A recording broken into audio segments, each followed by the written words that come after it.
Alors.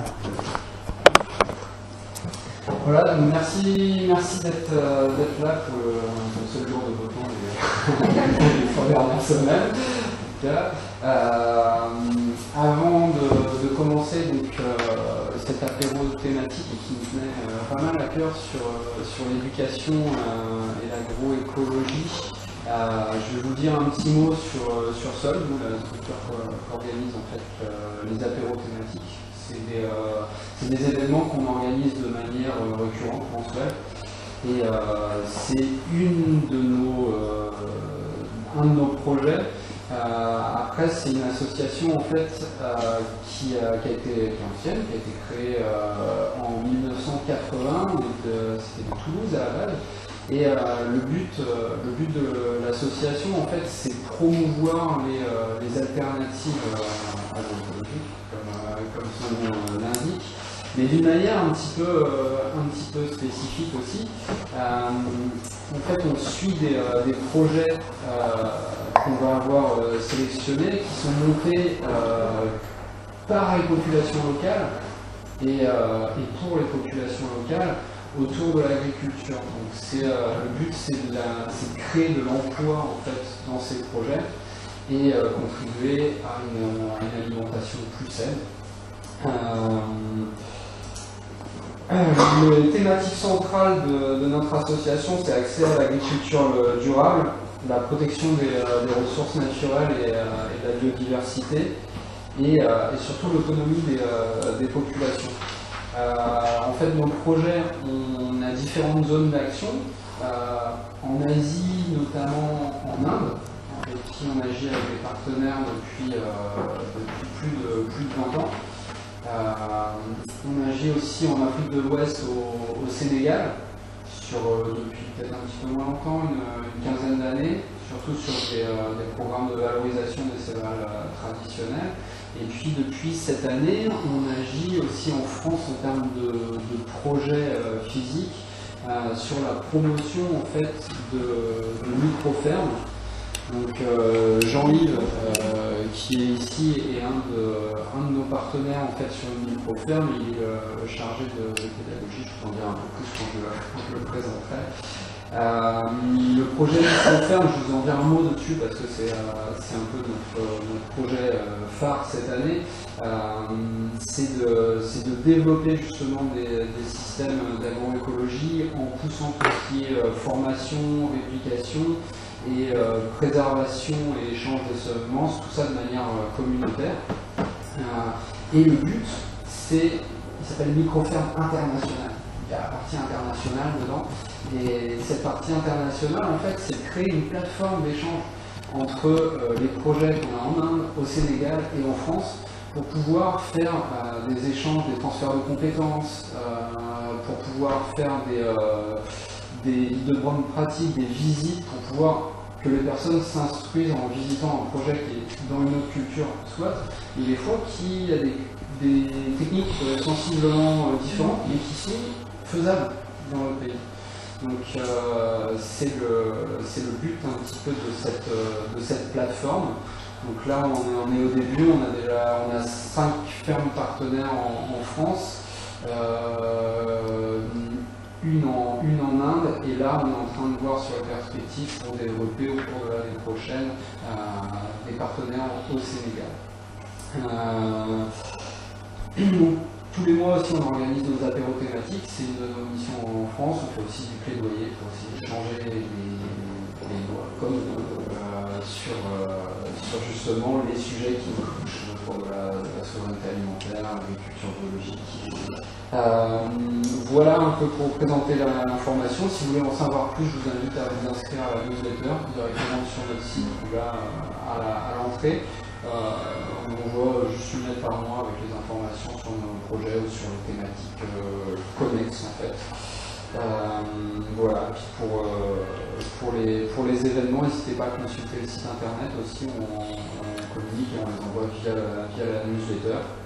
C'est des événements qui sont gratuits, qu'on fait de manière récurrente. Donc il y a une petite boîte à noix si vous voulez participer.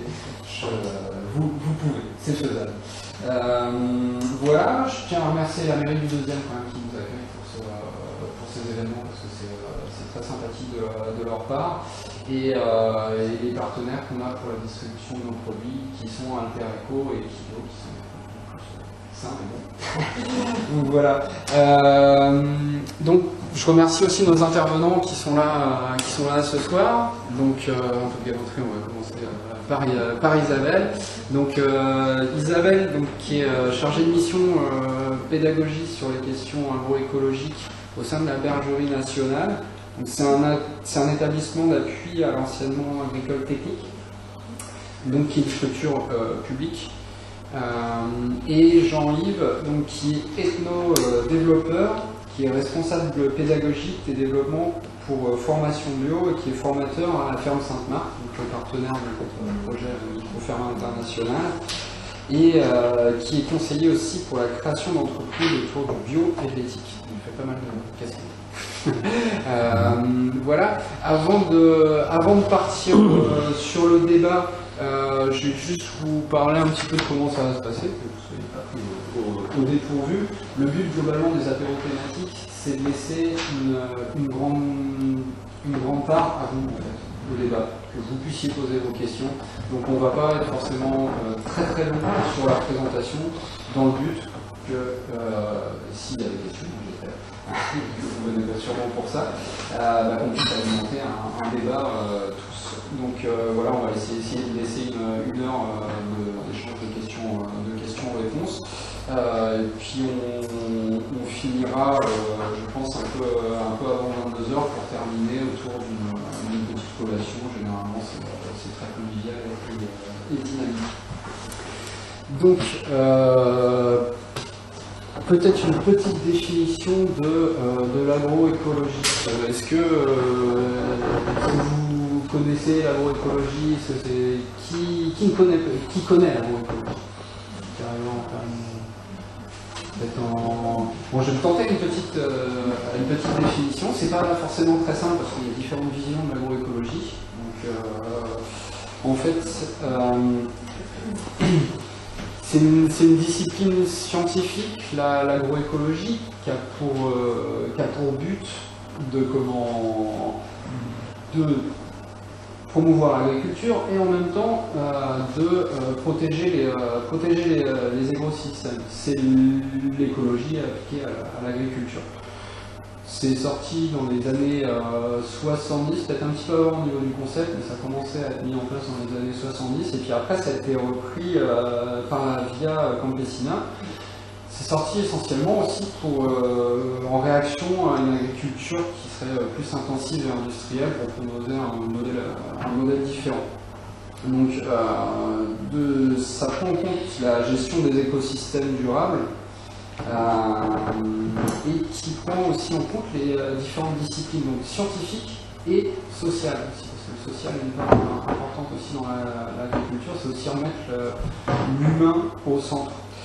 C'est même considéré des fois comme un mouvement social.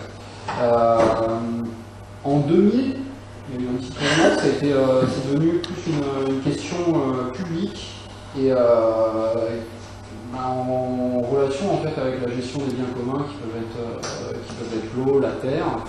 Donc c'est arrivé plus sur la place publique et ça a permis de s'étendre en fait à l'étude, la conception et la gestion des systèmes alimentaires durables. Donc un encadrage un petit peu plus large et en tout cas pour nous qui est aussi un peu différent d'une agriculture qui pourrait être écologiquement intensive. En tout cas, nous, personnellement, c'est la définition en tout cas qu'on en a. Donc, l'agroécologie, c'est pour défendre donc, une agriculture paysanne, familiale, donc forcément plus petite, préservatrice des écosystèmes, et même qui régénère les écosystèmes. Je pense que c'est quelque chose qui est assez important dans l'agroécologie. C'est pas juste de prendre la terre et essayer de préserver, mais c'est aussi de régénérer ses sols et faire en sorte qu'elles soient plus saines après justement les cultures qu'avant. Donc une utilisation rationnelle des ressources. Bon, là, il y a encore un point aussi qui pourrait être un débat. Le but n'est pas de débattre sur la sémantique, mais donc la suppression des intrants et la diversification génétique. Dans la réalité, suivant le concept qui est employé de l'agroécologie, il y a des différences de mise en application, en tout cas, c'est la manière dans laquelle on envisage. Et finalement qui est basé sur une limitation de la nature. En gros, l'agroécologie, dans la manière dans laquelle on le conçoit, c'est plus tourné vers une orientation de la production qui va être qualitative que sur du quantitatif. Et ce qui est assez marrant d'ailleurs, c'est que bien que ça ait des très bons résultats en termes de quantitatif, parce que sur des petites surfaces, en fait, si on arrive à bien limiter la nature et les complémentarités, au final, on arrive à produire beaucoup plus que si on s'était élargi, qu'on avait la pauvre de terre et tout ça. Bon, c'est une définition non exhaustive. J'inviterai les personnes aussi qui sont là à la compléter si nécessaire, sans faire un débat de définition. Voilà, juste, alors, un petit mot, parce que ça, je ne pas lancé, excusez-moi. Juste un petit mot là-dessus, si vous voulez soutenir les Graines de l'Espoir, on est dans les 100 projets pour la planète. Vous avez l'adresse internet là, c'est juste un petit vote et ça nous permettrait de faire valoir le projet auprès du gouvernement et d'être aidé, pas forcément de manière financière, mais en tout cas en termes de conseils et d'écoute. Et pour un projet d'agriculture familiale et de valorisation des semences traditionnelles, ça peut être important pour faire bouger les choses. Voilà. Je vous remercie et je vais laisser la place à Isabelle peut-être pour nous faire un petit constat en tout cas de ce qui se passe dans le public et puis une évocation des perspectives. Et puis ensuite Jean-Yves pourra nous présenter un petit peu lui sa vision des choses et la manière peut-être un petit peu plus concrète de comment ça se passe au sein des formations à Sainte-Marthe en termes de pédagogie. Voilà. Ok, donc je vais débuter peut-être, redire un petit peu d'où je viens et puis est-ce qu'il y a des gens qui sont de l'enseignement agricole par hasard? Ah, d'accord. Donc peut-être très rapidement rebrosser l'enseignement agricole parce qu'il est relativement méconnu en France. Ensuite dire un petit peu ce que l'enseignement agricole fait pour l'agroécologie, les atouts qu'il a pour le faire, ce qui a été mis en place et puis aussi les limites évidemment de ce qui se joue et puis les quelques leviers. J'espère réussir en 15 minutes. J'attends qu'on me fasse signe. D'où je viens, je le pose parce que ça permet aussi de voir par rapport aux questions celles auxquelles je peux répondre et celles auxquelles je peux moins répondre. Moi, à l'origine, je viens d'enseignement agricole avant d'être passée par l'université, donc j'ai ma capacité à l'installation agricole, dont je ne me suis jamais servie. Et donc ensuite, j'ai été enseignante en histoire-géographie en Picardie pendant très longtemps, avant de travailler sur des questions d'éducation pour un développement durable et la mise en place d'Agenda 21 dans des établissements agricoles. Et ensuite, je suis partie sur tout ce qui concerne la transition agroécologique et transition éducative, avec une spécialisation sur deux questions qui sont celles des sciences de l'éducation et sciences de l'éducation par rapport aux questions de durabilité et par rapport aux questions d'agroécologie qui socialement sont quand même très, très fortes. Voilà. Alors l'enseignement agricole, c'est quoi? C'est un enseignement qui on est chapeauté, on va dire, par le ministère de l'Agriculture. On n'est pas éducation nationale. On correspond en termes de poids, d'effectifs, grosso modo, à l'Académie de Grenoble. Alors en même temps, je dis ça, je ne sais pas trop ce que fait l'Académie de Grenoble. Donc, mais bon, voilà, on est l'équivalent d'une académie en France. On est né, et ça c'est important me semble-t-il, dans les années 60-62. En tout cas, l'enseignement agricole moderne est né des lois d'Edgar Pisani, qui est décédé hier, donc 60-62, à l'origine pour aider effectivement les agriculteurs à être des agriculteurs spécialisés et productifs. Donc on a quand même un historique très fort. Je dis ça tout en... Enfin, je pense que c'est important de le dire. Edgar Pisani est peut-être effectivement celui qui a mis en place les lois de modernisation agricole, la PAC, etc. Ceci dit, il est aussi l'une des personnes qui a eu le plus de réflexivité sur ce qu'il a fait. Il n'a jamais hésité publiquement à dire les limites de son action et les regrets qu'il avait aussi de là où l'agriculture en était aujourd'hui. Et de très nombreux lycées agricoles portent aujourd'hui son nom. Voilà, donc l'enseignement agricole, c'est quoi très concrètement dans les territoires? Ce sont des établissements qui, pour la plupart, alors pas tous, hein, ont un lycée, souvent un centre de formation pour apprentis, un centre de formation pour adultes et assez souvent une exploitation ou un atelier technologique. Donc c'est pas simplement un lycée, c'est plus que ça. Ce sont des lycées, alors je n'ai pas regardé, hein, mais c'est quelques milliers de jeunes et de moins jeunes hein, qui sont dans le lycée, d'étudiants.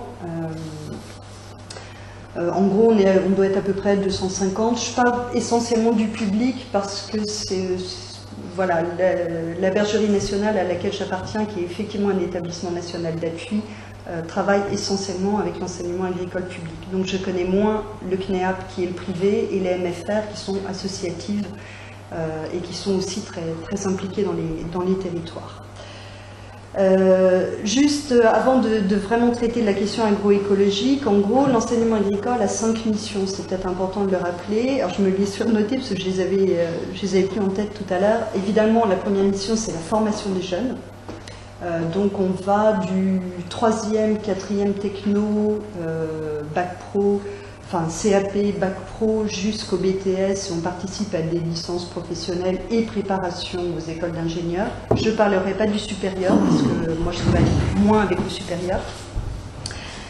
Donc on a cette première mission de formation, une deuxième mission qui est de démonstration et d'expérimentation. Donc ça c'est essentiellement les fermes de nos lycées. Ce qu'elles font effectivement en termes de développement agricole. Troisième mission, alors elles ne sont pas forcément dans l'ordre, la coopération internationale, l'insertion des jeunes, et puis la 5e mission, et qui n'est pas des moindres, c'est l'animation et le développement des territoires. Donc on n'est pas uniquement basé sur la formation. On a vraiment ces 5 missions et elles sont importantes dans nombre de projets. Donc voilà pour l'enseignement agricole. Alors pour ce qui est de l'agroécologie, comment est-ce que ça fonctionne? En 2014, lorsqu'il y a eu la nouvelle loi d'orientation, enfin la loi d'avenir de l'agriculture et de la forêt, on a eu 2 plans, le plan agroécologique pour la France, là je ne vais pas en parler parce que ce n'est pas forcément le but, et le deuxième plan qui est ce qu'on appelle le plan enseigner à produire autrement. C'est-à-dire que Stéphane Le Foll a orienté en fait cette loi d'avenir sous 2 angles, l'un qui était comment est-ce qu'on peut produire autrement et l'autre comment est-ce qu'on peut enseigner donc dans les établissements d'enseignement agricole à produire autrement. Donc c'est de ça dont je vais plutôt vous parler. 2 choses avant, quelques atouts de l'enseignement agricole. Le premier, je vous ai dit tout à l'heure qu'on était né sur les lois de modernisation de l'agriculture d'Edgar Pisani, donc sur un enseignement qui visait en fait la production agricole, hein, au sens moderne, on va dire, du terme. Ceci dit, très rapidement, ça c'était dans les années 60, très rapidement, à partir des années 70, on a eu un gros travail sur tout ce qui était pluridisciplinarité. Aujourd'hui, on voit bien qu'à l'éducation nationale, on parle de pluridisciplinarité dans le collège. Nous, ça fait depuis les années 70 qu'on est dedans. Ça marche plus ou moins bien, mais en tout cas, les élèves sont amenés à avoir des enseignements pluridisciplinaires. En gros, j'ai envie de dire quasiment 2 après-midi par semaine, quoi.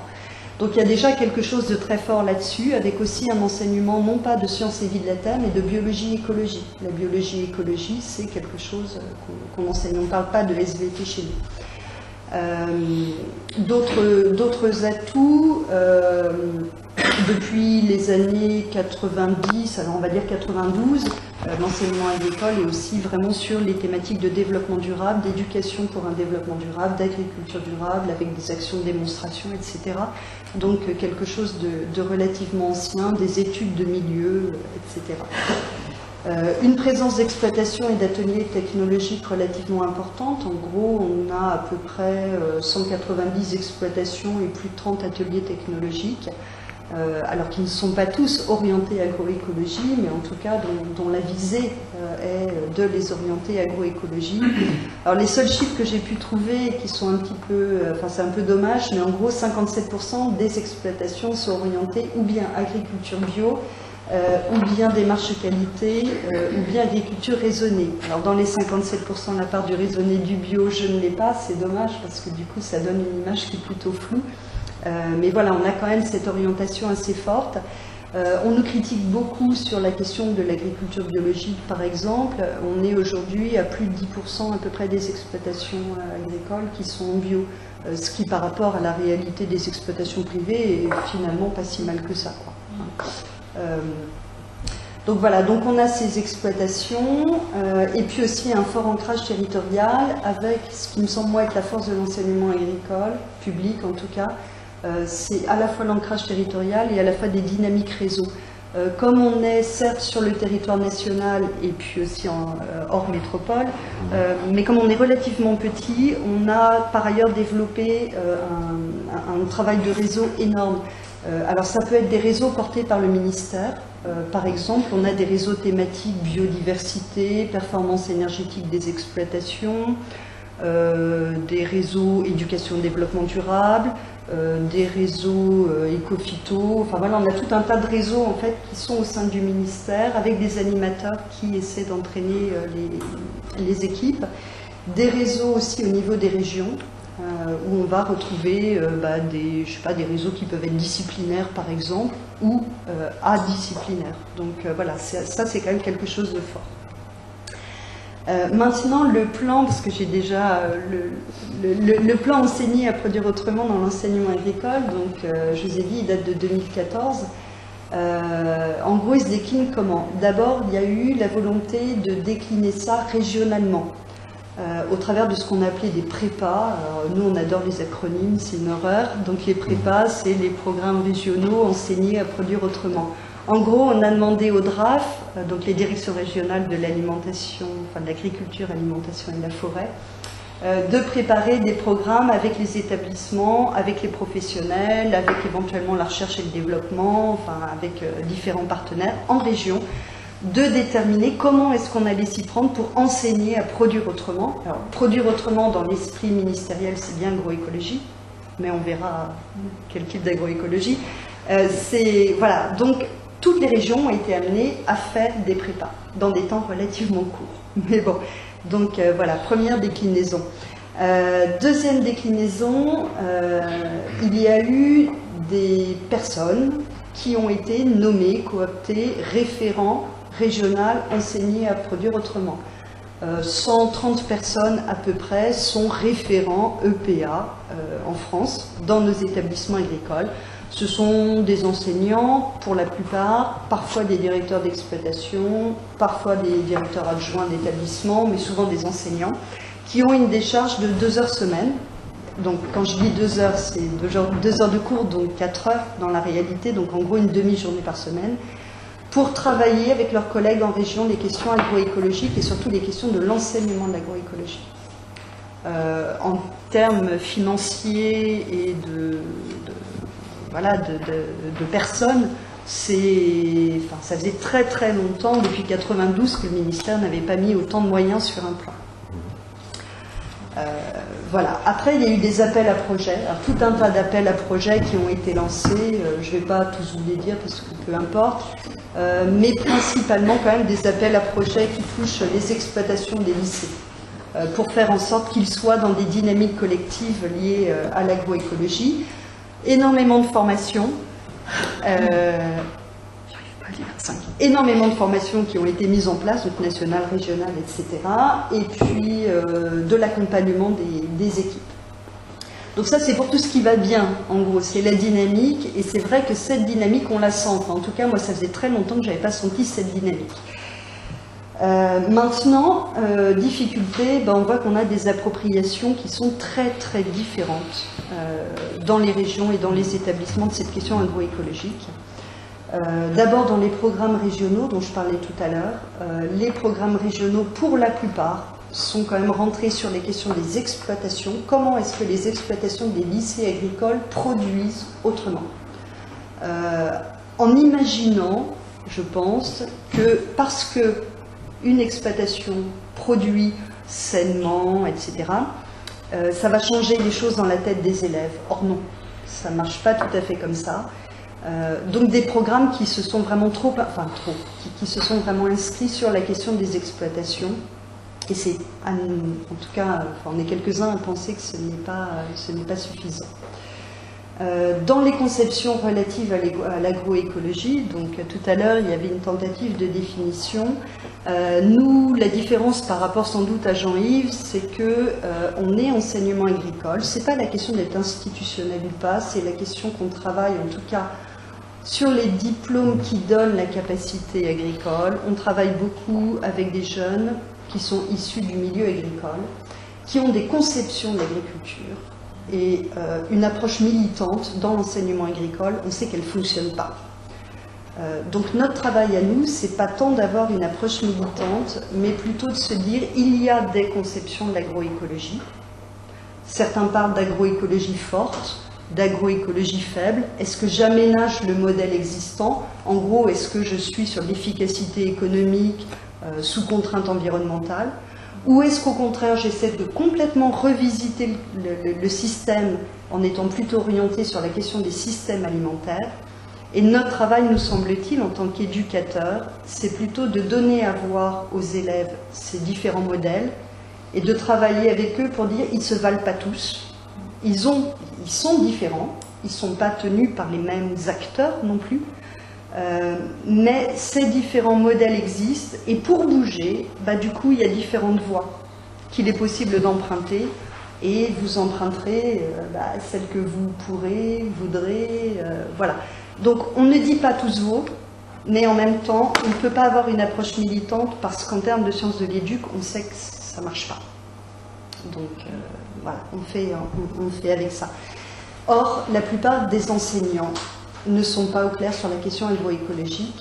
Et si nous, on essaie de travailler sur les différentes voies, les enseignants ne sont pas forcément au clair sur les différentes voies. Donc le gros travail, c'est comment est-ce qu'on accompagne les enseignants pour qu'eux-mêmes se rendent compte que voilà, l'agroécologie, ce n'est pas un monde uniforme, ce n'est pas un modèle, ce n'est pas l'agriculture écologiquement intensive forcément, ce n'est pas la permaculture forcément, c'est tout un panel et qui porte des choses différentes, philosophiquement, c'est... Voilà. Donc en gros, nous, nos enjeux, c'est, on est plusieurs en tout cas à le penser dans le dispositif d'appui aux enseignants, c'est la transition pédagogique et la transition didactique. Donc là, je dis peut-être les gros mots. En gros, la transition didactique, c'est comment est-ce qu'on travaille, quels savoirs sont nécessaires pour les jeunes, parce que les savoirs qu'on avait aujourd'hui ne sont pas forcément les mêmes. Il y en a qui tiennent encore la route, il y en a d'autres sans doute. Comment est-ce qu'on travaille avec l'incertitude, le risque, etc. Ça, c'est sans doute aussi des savoirs qu'on va devoir travailler avec les jeunes parce qu'ils vont se le prendre en face. Transition pédagogique, parce qu'on a beaucoup d'enseignants qui, à tort ou à raison, estiment que les jeunes sont réfractaires à ces questions-là. Et donc, ils se retranchent derrière des trucs très techniques, ce qui leur évite d'aborder les questions politiques. La fameuse neutralité de l'enseignement. Donc comment est-ce qu'on intervient là-dessus, comment est-ce qu'on les accompagne pour qu'ils puissent travailler ça. Voilà, même l'inspection dit que finalement ça change totalement le référentiel métier des enseignants. Donc on est vraiment sur quelque chose de totalement nouveau.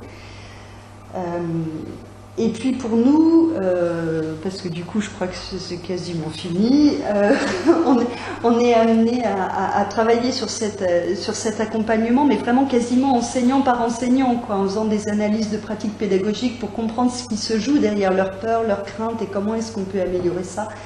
On est quelques-uns à travailler sur mettre en tension, enfin travailler en même temps 4 choses, qui est en gros la manière dont est pensée et mise en œuvre l'agroécologie sur nos exploitations de lycée, parce que même si à mon sens c'est pas suffisant, c'est quand même hyper important.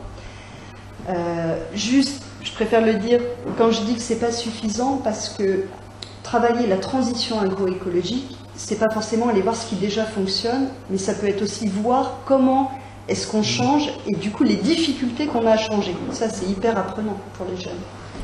Le deuxième point, travailler aussi comment les collectifs construisent ensemble les savoirs qui leur semblent les plus importants, les savoirs nécessaires, parce qu'il y a des savoirs qui changent. Les processus donc éducatifs, pédagogiques et didactiques qui sont mis en œuvre. Et puis on essaie aussi d'aller voir ce que les jeunes construisent eux réellement à l'issue de ces séquences d'enseignement pour voir derrière ce qui serait améliorable. Voilà, j'ai tenté de faire dans le temps. Merci. On va voir Jean-Yves, tu peux nous présenter un peu toi le côté associatif et puis éventuellement aussi une vision peut-être un petit peu plus large en introduction. Je pars du bio. Le bio a été créé en 1982 par un groupe de personnes, des pionniers, dont Philippe Desbrosses. En 1992, l'Europe demande à Philippe Desbrosses de créer un centre de formation sur sa ferme pour former les agriculteurs au bio. Bon, ben, ce n'est pas des agriculteurs qui voulaient être formés au bio qui sont venus, c'est des gens qui voulaient changer de vie, changer de métier et travailler dans ou avec la nature. C'est ce qu'on a fait. Ben, on s'est adapté à ça. Donc aujourd'hui, le centre de formation de la ferme de Sainte-Marthe, qui est en Sologne, sur un grand domaine sur lequel il y a plusieurs activités, accueille des citadins, plutôt des urbains. Bon, il y a aussi des gens qui viennent de la campagne, et il les forme à créer des micro-fermes.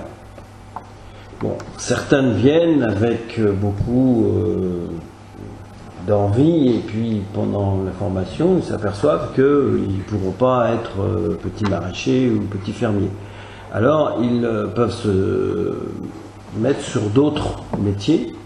Donc, nos débouchés principaux, c'est petits maraîchers en micro-ferme, ou bien jardin pédagogique, c'est-à-dire on reçoit des gens, et puis on les forme. On leur apprend l'agriculture, d'où vient le lait, etc. On leur apprend à planter, etc.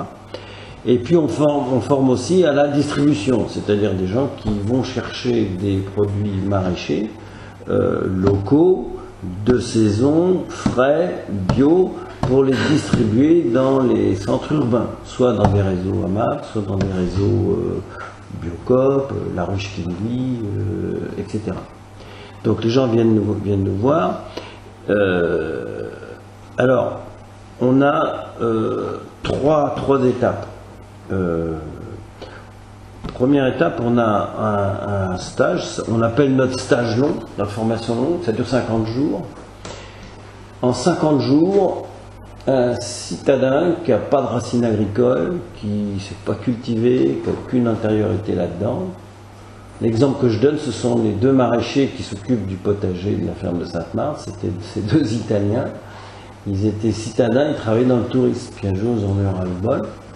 Ils ont profité d'une période entre 2 jobs et ils sont venus. Et après 50 jours, ils se sont installés et maintenant ils produisent des légumes qui vendent en région parisienne. Ils font un chiffre d'affaires de entre 30 000 et 40 000 euros. Bon, là, ça va drôlement diminuer parce qu'avec les inondations, ils ont beaucoup perdu. C'est le drame de l'agriculture. Cette formation est très générale. On apprend les bases de l'agrologie, l'étude du sol, l'étude de la plante. On apprend à créer son activité. On apprend à cultiver, sortir des légumes, à faire de la pédagogie. On apprend concrètement, puisque un tiers du temps c'est dehors, sur le terrain. Après cette formation, certaines personnes débarquent et trouvent un terrain. En fait, on a besoin, en micro-ferme, on a besoin que de 1 hectare. Nos amis partenaires du Bec et Ouin, qui sont bien connus, ont fait la démonstration que sur 1000 m² en maraîchage bio intensif permaculteur, on pouvait sur 1000 m², sans machine, uniquement à la main, sortir pour 2000 heures de travail à un revenu de 30 000 €. En fait, ils ont au-delà de ça. Mais attention, il ne faut pas multiplier 1000 m² égale 30 000 € et que si je fais 10 fois 1000 m², ça va me faire 300 000 €. Non, pas du tout. C'est un système où vous avez 1 hectare, vous avez au centre 1000 m² où vous sortez un revenu, mais autour vous avez quand même quelques arbres, un peu d'arbres fruitiers, quelques animaux pour le fumier, etc. Donc eux, ils ont fait cette démonstration avec une rigueur très scientifique. Vous pouvez acheter leur livre, ou bien moi j'ai fait un résumé dans notre petit livre Une nouvelle espèce en voie d'apparition. On a d'autres partenariats avec tous les gens de tous ces réseaux alternatifs, Pierre Arabi, Terre Vivante, Cocopélie, etc. Au bout de ces 50 jours, donc certains ne se sentent pas confortés pour démarrer tout de suite. Donc on a inventé un deuxième module de 2 mois à peu près, ça fait à peu près 50 jours, où là on met ces personnes-là comme s'ils étaient en apprentissage chez un maraîcher. Mais ce maraîcher, c'est un de nos maraîchers, puisque tous les formateurs de cette formation de 50 jours, ce sont que des gens qui parlent de ce qu'ils vivent. Personne ne parle de ce qu'il a eu dans les livres. Ils racontent leur vie, ce qu'ils vivent. Hein. Ils ont leur activité de maraîchage, de distribution, de jardin pédagogique, etc., d'activité tourisme vert, etc. Et ils parlent de ça. À l'issue, donc, ils peuvent être pendant 2 mois avec ces personnes-là. Alors, autant la première formation de 50 jours, on arrive à avoir des financements publics, on est agréé formation professionnelle continue, donc on a tout type de financement, congé individuel de formation, etc. Autant le deuxième, on n'a pas de financement, c'est plus difficile, et Pôle emploi ne finance pas ça, etc. Il y a un individu qui a déjà, une personne, pardon, qui a déjà financé lui-même le stage de 50 jours, c'est encore dur pour lui de refinancer le stage de deuxième jour. Parce que c'est pas un stage en entreprise, c'est une formation. Le formateur est payé. Donc il a des comptes à rendre. Il a un programme à respecter, il a des compétences à transmettre et à vérifier que le gars qui est avec lui, il les acquiert. C'est pas du woofing, c'est de la formation. Et puis on a eu la chance de rencontrer Sol, qui se donne beaucoup de mal pour réunir des fonds de mécénat, etc. Et puis ils ont dit, dans le cadre de leur programme de micro-ferme internationale, est-ce que nous, on pouvait participer? Ils amenaient des fonds, c'est super, c'est vraiment génial, des gens qui viennent nous voir et qui disent, on vous amène des fonds pour financer des formations. Ben, nous, on est ravis, parce que ça aide des gens, quoi. Plus on peut les aider, surtout ceux qui ne peuvent pas se financer. Donc, les gens sont en formation 2 mois avec un maraîcher. Jamais plus de 4 par maraîcher sur des micro-fermes. Bon, il y en a une à la ferme sur le site de la ferme de Sainte-Marthe, qui est aussi le plateau technique de nos formations sur le terrain, sur le tas. Et puis on en a une autre en Berry, sur une ferme de 3 hectares, dont seulement 1,5 hectare est cultivé en permaculture. Ensuite, quand les gens ont fait ce premier et ce deuxième, on leur recommande de faire une petite formation courte en permaculture au Bec et Ouin pour aller voir cette fantastique expérience que le Bec et Ouin a fait de sortir un revenu sur 1000 m². C'est vraiment une révolution. C'est la puissance des petits jardiniers chinois ou des petits maraîchers parisiens qui arrivaient déjà à l'époque, avant-guerre, sur très peu d'hectares, très peu de mètres carrés, je veux dire, bon, certains plus grands, arrivaient à produire beaucoup. Le principe de ce truc-là, c'est que vous nourrissez pas la plante, aujourd'hui, dans l'agriculture, on a plutôt le réflexe de nourrir la plante. On lui donne des éléments, des nutritifs, tas de choses. Là, on nourrit le sol. Et c'est le sol qui nourrit la plante. Donc c'est vrai que là, il y a beaucoup de travail du sol. Et puis c'est aussi attention, je vous parle de moi, je suis pas jardinier, je suis pas agriculteur, je m'occupe pas de cette partie-là dans la formation. Quand vous avez une plante qui prend A au sol et donne B, et ben tout de suite après elle, on met une plante qui donne B et qui prend A, etc. On fait l'inverse, quoi. Hein. C'est dans le sens du mot permaculture, culture permanente. Donc c'est très intensif dans leur système. Donc eux, ils ont beaucoup de demandes de gens qui veulent voir la permaculture, mais faire un stage de permaculture, c'est très bien pour développer un art de vivre en harmonie avec la nature, pour développer son jardin, etc. Mais ça ne suffit pas pour être agriculteur. Donc le Bec et Loin recommande aux gens soit d'aller dans l'enseignement habituel, des lycées agricoles, etc., acquérir toutes les bases de l'agronomie, etc., ou bien s'ils ne trouvent pas ce financement, parce que ça dure 1 an à peu près, ou s'ils ne peuvent pas consacrer une année d'études, ils viennent nous voir et ils se forment en 50 jours. Voilà ce que nous faisons sur ce domaine-là.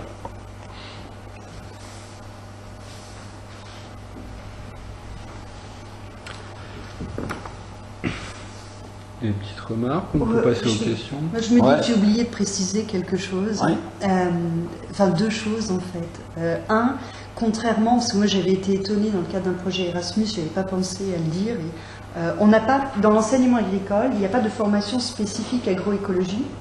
Et la visée, c'est que toutes nos formations aient cette tonalité, c'est ce qu'il faut. Agroécologique. Ça veut dire que, enfin moi aujourd'hui je travaille aussi dans l'accompagnement sur des BTS, par exemple gestion protection de la nature, GMNF c'est gestion des milieux, de la faune sauvage, enfin voilà, on se passe celui-là, mais enfin, donc la question agroécologique touche la production agricole, ou en tout cas est censée toucher la production agricole comme les autres bacs, ça c'est la première chose.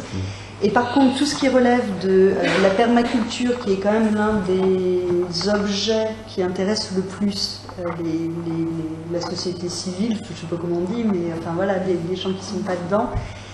Chez nous, dans l'enseignement agricole, elle n'est pas sur les bacs pro production agricole, elle est sur les bacs pro horticole.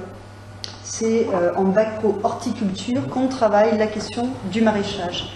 Et dans les bacs pro horticole, il y a normalement 4 ateliers, enfin on leur donne à voir au moins 2 ateliers sur 4. Le maraîchage n'était pas le plus développé et depuis 3 ans, le maraîchage, alors je dis type permaculture parce que faire cet art de vivre dans un lycée agricole, on ne sait pas encore bien.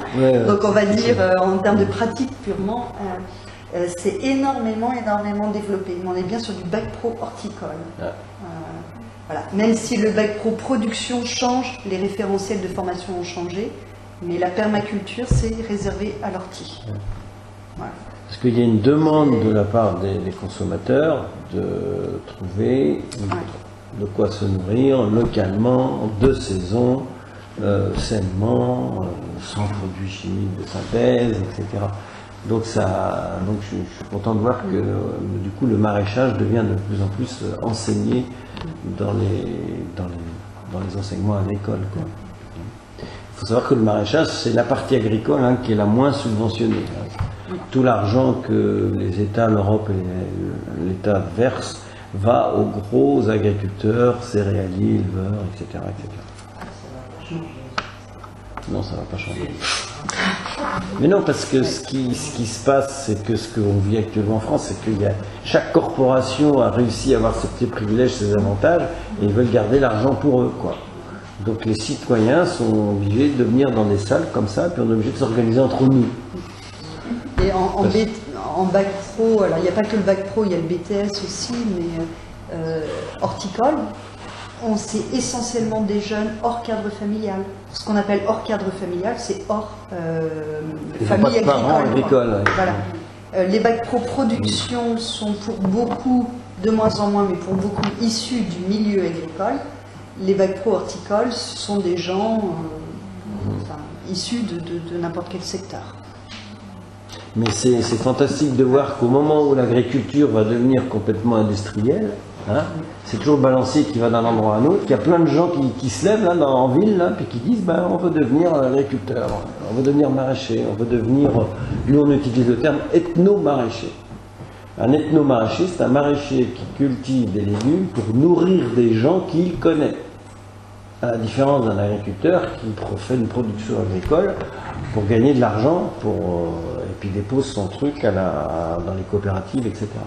Donc on a développé ce terme-là, ethno-maraîcher, qui vient du mot ethnie. Ethnie, c'est un petit groupe de gens qui vivent sur un même territoire, qui a les mêmes valeurs et qui pratiquent la solidarité. C'est pour ça qu'on a inventé ce terme. Ethno-machin, ethno-truc. Moi je suis ethno-développeur. Peut-être des questions pour les ethno-développeurs. Vas-y. Question pour madame. Vous avez dit que l'enseignement agricole était à 10% en bio. C'est 10% des exploitations sont bio ou alors c'est dispatché, c'est 10% dans toutes les. Je sais pas tout à fait compris. Quelle différence êtes-vous entre bio, enfin, votre définition de l'enseignement agricole, entre le bio et l'agroécologie? Ouais, flou là-dedans. Alors, pour la première question, j'avoue que je n'ai pas révisé mes chiffres. On était à 9% il y a 3 ans, et de ce que j'entends, ça continue de se développer. Donc je dis 10 parce que je me dis quand même on a bien dû gagner 1%, parce qu'on est à peu près sur la même logique que le privé, c'est-à-dire quand même une accélération des conversions en bio. Il y a des... Alors, donc à peu près, quand je dis 10%, alors est-ce que je suis en termes de surface ou d'exploitation? Là, vous me posez une colle. Je pense que je suis en surface. Il y a beaucoup d'exploitations agricoles de lycées qui ont continué de vouloir être à la fois sur quelque chose de conventionnel, mais de plus en plus sain, et du bio, et pas forcément tout mettre en bio. L'idée étant que, en termes d'apprentissage, c'est discutable, hein, mais en tout cas l'idée c'est, en termes d'apprentissage, ce qui est intéressant, c'est aussi de montrer aux jeunes comment est-ce qu'on peut conduire des ateliers dans tel et tel modèle. Et puis aussi parce que dans les conseils d'exploitation, en fait, c'est pas forcément les directeurs d'exploitation qui choisissent leur modèle, même s'ils ont quand même une marge de manœuvre, c'est aussi des conseils. Qui dit conseil dit aussi que la profession, c'est-à-dire les chambres d'agriculture, sont dans nos conseils d'administration, nos conseils d'exploitation, etc. Donc dans certaines régions, c'est très compliqué d'aller contre les chambres d'agriculture. Dans d'autres, c'est bien géré, puis dans d'autres, c'est un petit peu plus compliqué. Voilà. Donc du coup, le choix de certains d'être sur plusieurs systèmes en même temps. Après, le bio. Alors, le bio, on a un réseau, par exemple, l'agriculture biologique, avec Il y a deux... combien d'exploitations qui sont totalement en bio? Totalement, je pourrais pas vous dire. Faudrait... Il en existe. Ah oui, il y en a pas mal. Il y en a beaucoup plus que dans le privé en proportion. Enfin, dans le privé, dans l'agriculture, je sais pas comment on l'appelle. Nous, on l'appelle la privée parce que hors lycée. J'aime pas ce terme de toujours diviser le privé et le public. Ben non, et puis je n'apprécie pas parce que ça divise toujours les gens, constamment les gens. Et que ce soit en agriculture ou autre. Ouais. Alors, moi, j'ai toujours dit dans le privé, on s'en fout, mais on arrive en public, on est bien, on est les deux. Ouais. Mais j'aimerais qu'on arrête de diviser. Alors là, parler de choses plus peut-être pour être clair, quand je dis privé, je parle pas de l'enseignement privé. Je veux dire les exploitations ordinaires. Quand je dis privé, là, ce que je veux dire, c'est les exploitations habituelles, quoi. Enfin, hors enseignement. C'est ça que je veux dire. Et c'est pour ça que je sais pas quel mot leur donner. Oui, professionnel. C'est parce qu'on se sent aussi professionnel. Enfin voilà, les hors enseignement, que ce soit public, privé, peu importe. Donc une proportion plus forte que dans le hors enseignement, mais j'ai pas de chiffre en tête. Après, on a un réseau thématique agriculture biologique avec deux animateurs, ce qui est assez gros au niveau national. Alors, c'est très divisé. Il y a une approche très militante de l'agriculture biologique dans l'enseignement, et puis il y a une autre approche qui vise à dire, finalement, l'agriculture biologique, elle est aussi divisée. Il y a l'agriculture biologique étant entendue comme je n'utilise pas de produits chimiques de synthèse, Mais à côté de ça, je peux être totalement dans le système, ou je peux rentrer par une autre vision du sol, une autre vision éthique de l'agriculture.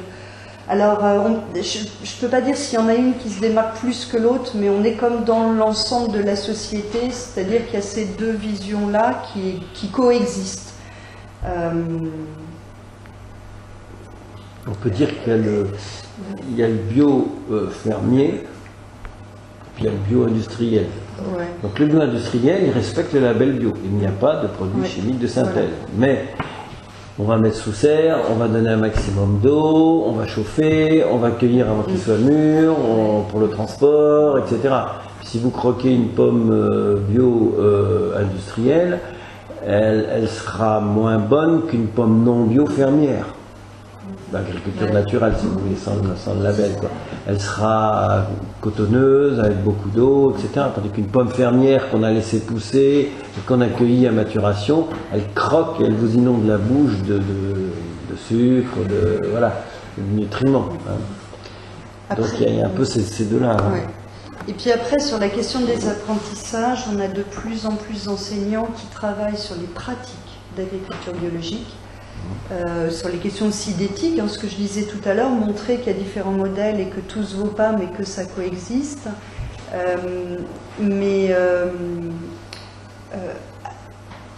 On essaie de... En fait, je pense qu'il y a... On évite de tout mettre sur agriculture biologique parce que ça hérisse énormément de jeunes. Là, je travaillais avec des jeunes de Bac Pro en Haute-Marne.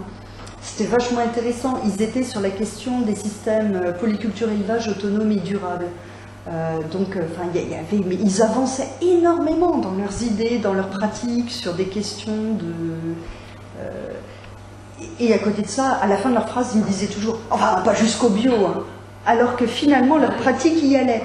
Mais ils disaient « Oula, pas jusqu'au bio ». Donc voilà, c'est vrai que dans l'enseignement, contrairement à des associations où vous êtes enfin association ou pas, mais où vous êtes avec des convaincus, nous on ne travaille pas avec des convaincus.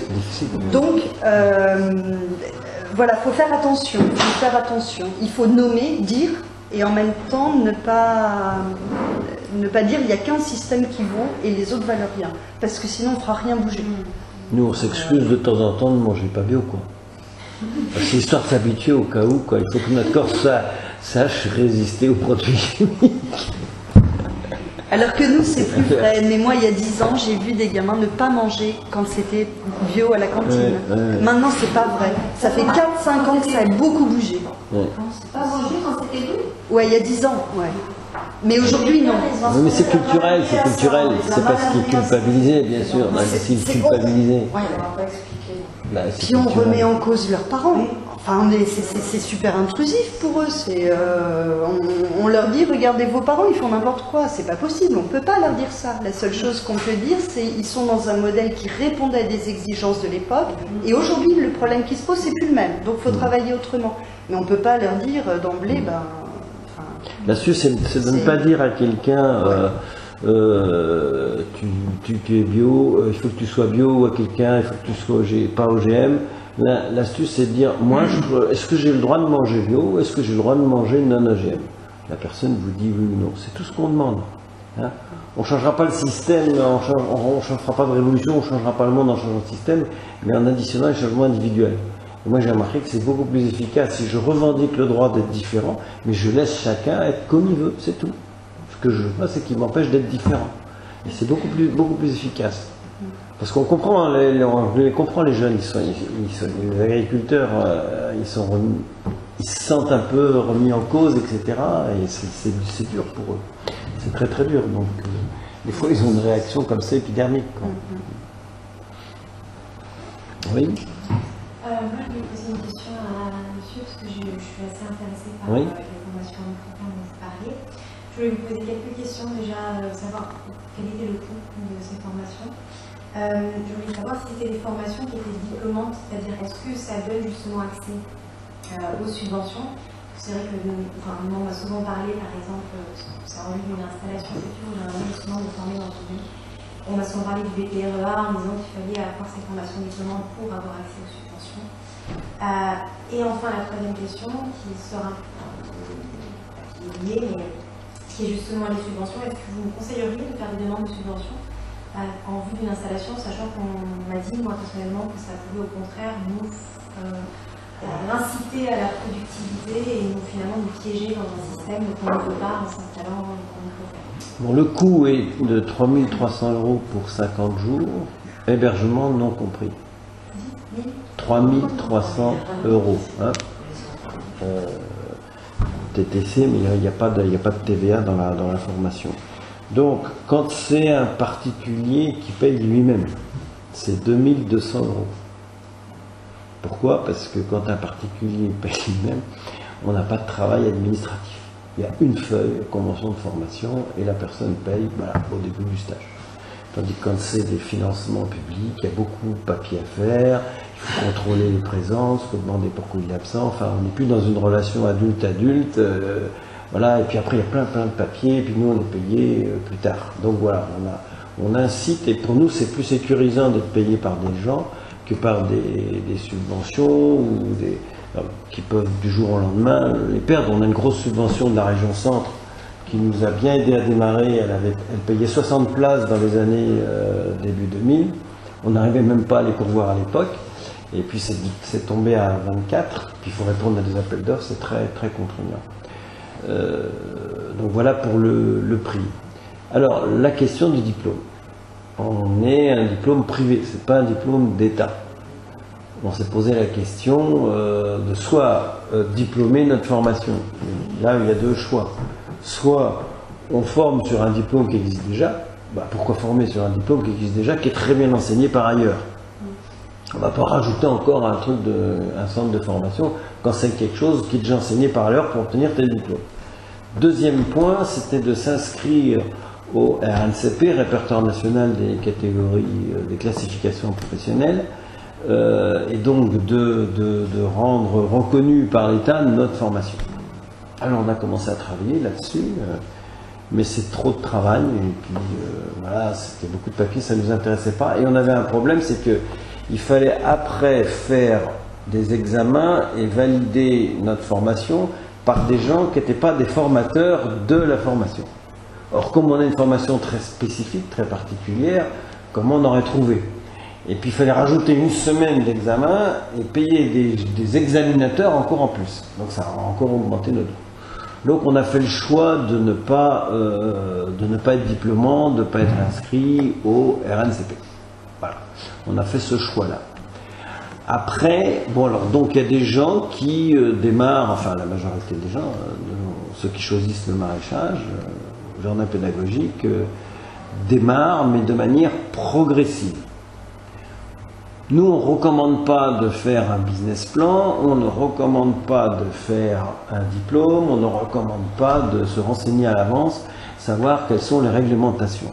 Aujourd'hui, si vous commencez, quand vous avez envie de faire quelque chose, à demander la permission ou à vous dire est-ce que j'ai le droit, et à étudier toutes les réglementations qui encadrent ça, vous êtes découragé. Vous êtes découragé et vous n'avez pas envie de le faire. J'ai encore eu des réactions dans le dernier stage. J'ai un ancien stagiaire qui s'est installé. Je lui ai dit il fait l'installation agricole. Moi, je parle d'autre chose pour l'installation, mais lui, il fait que l'installation agricole. Comme il y a en plein changement en ce moment avec toutes ces cotisations-là, il a voulu bien leur expliquer tout ça. À la fin, il disait, il nous a plombé, on n'a plus envie d'être maraîcher, et puis d'ailleurs, on n'a plus besoin de faire le stage. Vous voyez, donc il faut être simple et parler. Alors nous, notre méthode dans notre formation, c'est aussi un critère très spécifique de nous. On dit, dans la vie, il faut se développer en appliquant les lois naturelles. Les lois naturelles sont universelles. Les lois humaines sont changeantes.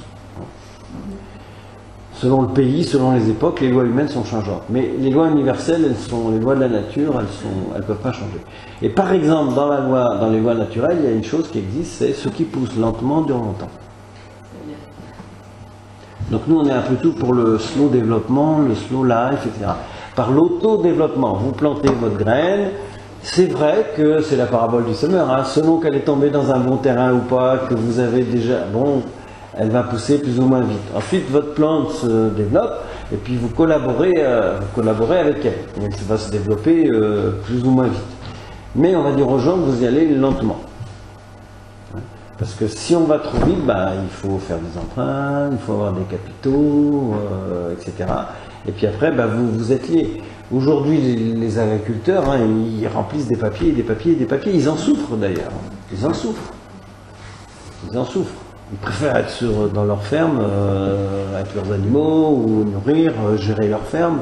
Mais ils passent de plus en plus de temps à faire des papiers. Enfin, remplir les papiers pour la PAC, les subventions de la politique agricole commune, c'est fou.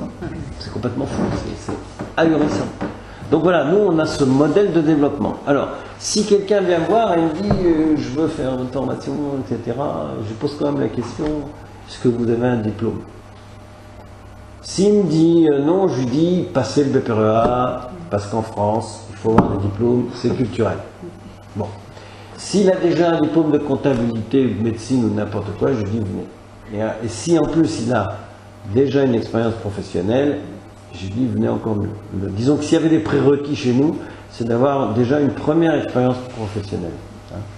C'est bien d'avoir connu quelque chose avant et puis de changer, on n'a pas de regret. Je dis souvent, il faudrait être à la fois avoir une vie de salarié, moi j'ai eu une vie de salarié pendant 20 ans, et puis maintenant je suis indépendant. Je dirais pour madame, il faudrait travailler dans le domaine public et travailler dans le domaine privé. Et je crois que c'est ça qui répondra à votre question. Et ben voilà, c'est bien. Mais le problème, c'est qu'on a en France des gens qui sont que dans le public et qui ne savent pas commencer dans le privé et vice-versa. Et c'est très dommage. La peur, s'il faut leur expliquer, je peux. Ouais. Et, enfin, je sais pas, c'est pas français, je suis française et parisienne en plus. Les gens, est-ce qu'il y a des aides, parfois démerdez-vous. Moi, je n'ai aucune aide pour les formations. Aucune. Ouais. Nada. Pour l'emploi, je me débrouille. Mais, vous savez, moi, quand quelqu'un n'a pas d'aide ou réussit à financer son stage, j'ai une relation adulte-adulte avec lui. Adulte-adulte. J'ai pas lui demander pourquoi il est absent, ou etc. C'est son truc à lui. C'est beaucoup plus agréable que d'être obligé de gérer des états de présence, des machins, des trucs, vérifier qu'il a bien appris, et faire un examen. C'est beaucoup plus agréable d'une formation adulte libre, quand la personne paye elle-même. Bon, maintenant, tout le monde n'a pas la possibilité, mais bon. Par contre, peut-être pour revenir sur cette question de formation, par rapport aux questions que vous posiez, enfin, il y a quand même eu beaucoup d'espaces tests qui ont été développés, un pépinière de maraîchers, alors certains en lycée, d'autres sur des sociétés coopératives qui associent des associations et de l'enseignement, peu importe d'où il vient. Certains proposent en même temps du BPREA, d'autres pas. Mais en tout cas, l'espace test, c'est quand même, c'est quand même quelque chose d'intéressant parce que c'est quand même mettre y compris son corps et son cœur à la, sur cette question-là, parce que le maraîchage, et notamment quand on est sur des systèmes, alors à Mapupa, mais en tout cas avec au moins 40 productions, c'est hyper compliqué d'une part, c'est hyper demandeur aussi en termes physiques et moral. Ça permet de se faire la main pendant 1 ou 2 saisons et du coup de se dire bon finalement c'est pour moi ou c'est pas pour moi, mais au moins on s'essaie dans des conditions économiques moi je trouve que c'est des bons. Et puis après il y a plein de réseaux. Des bonnes choses quoi.